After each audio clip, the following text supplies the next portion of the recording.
So guys, today I got for you a double review on Narciso Rodriguez fragrances which are called Musk Noir and Musk Noir Rose. And in case you're interested in both of these and you're wondering how these two smell and you would like to get a comparison of them, make sure to keep on watching because all of that is coming up. All you have to do is to subscribe to my channel right now if you're here for the first time, and of course don't forget to give this video a huge thumbs up so it can be seen by more people. And once you're done with that, we can get started.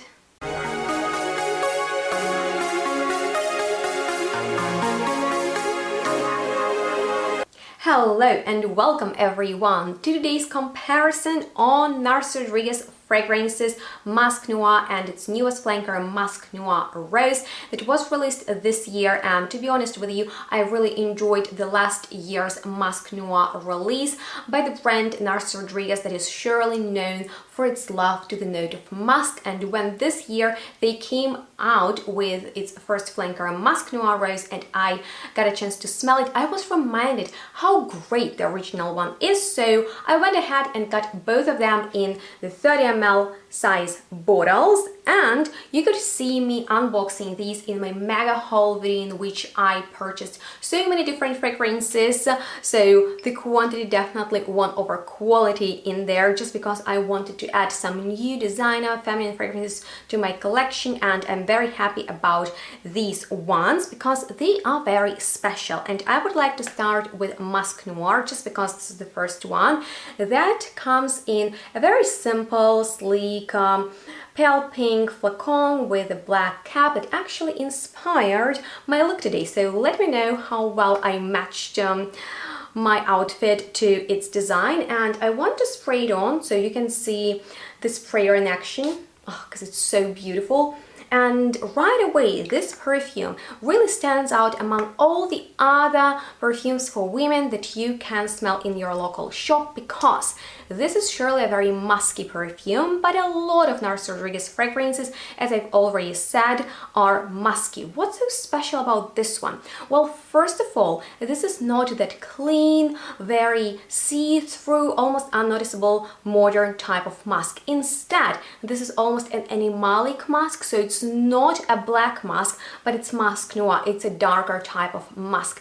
It's fluffy, it's white, but there is a leathery accord that feels like suede, so it really pushes on the animalic qualities of musk, and I really like that about this fragrance. It's very textural. Musk is fluffy, it's very beautiful. Perfumers use it mostly for the texture in fragrances, and because of suede that is also very nice to the touch, that is soft. It has this body and heliotrope that's a very powdery note. Sometimes it can smell makeup-y, but in here not so much. It really adds almost a little bit like of this powdery vibe, and all of that is very appealing to me personally. Another note that we have in this composition is rose that I don't get much of, but there is also plum, and I feel it goes really well with the rest of the composition without, overtaking the attention, without overwhelming the composition. At the same time, it brings just like a little interesting spark into the opening, but the fragrance is rather animalic, musky right away, and I get really badass energy from it, which is interesting because the perfumer who created it, Sonia Constant, said that she strived to create perfumes that enchant and reveal women without transforming who they are. The woman she thought of when creating Musk Noir was a confident woman, a woman who dares to take risks, and I totally agree on that. This is rather an evening type of the fragrance. It doesn't smell vintage, but it smells mature. It smells a little bit dated. That's where I would personally wear it on special occasions, rather if I'm going out, rather if I really want to make a wow impression, because believe me, not a lot of women will smell like this, and this is the scent of a very confident woman. At the same time, it's not too much, if you know what I'm talking about. So this is not the strongest perfume out there, but I really like how decent and how confident it smells. And when I saw the new flanker Musk Noir Rose that comes in a very similar bottle, but the color is just a bit richer, a bit darker, I thought that this is going to be very interesting because from the name I guessed it's going to be like a rosy take on this fragrance. And in fact, let me spray a bit. It's not. So there is not much of the animalic quality that was so dominant and characteristic in Musk Noir.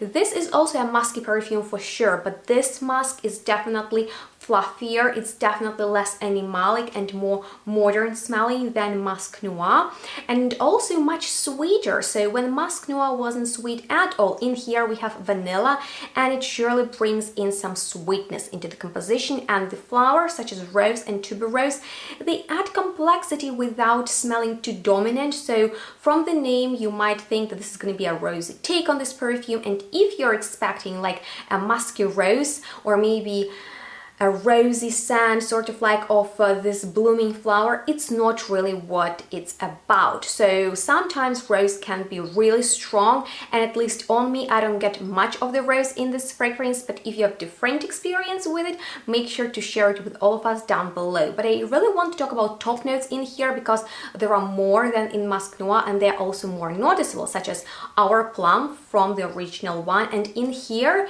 it smells more syrupy. So plum often can smell like a dry fruit, and in here it's rather syrupy, maybe because of the vanilla. Also there is bergamot and pink pepper. I don't get much of them separately, but they bring in freshness and just like this bright feeling of the opening that was sort of like missing for me personally in Musk Noir. So just in case you would like to have something a bit more wearable for the everyday basis, because this is exactly what Musk Noir Rose is for me, a more suitable perfume for the everyday basis that can be worn, you know, to work or any place where you're going. I think I would recommend you this, but if I needed to choose a favorite, I would, to be completely honest with you, I like both. They are gorgeous, but my absolute favorite, as you've probably already guessed, is Musk Noir, just because it really, you know, speaks to my taste in perfumery. And Musk Noir Rose, I think, will be appealing to more people. However, when I read reviews on it,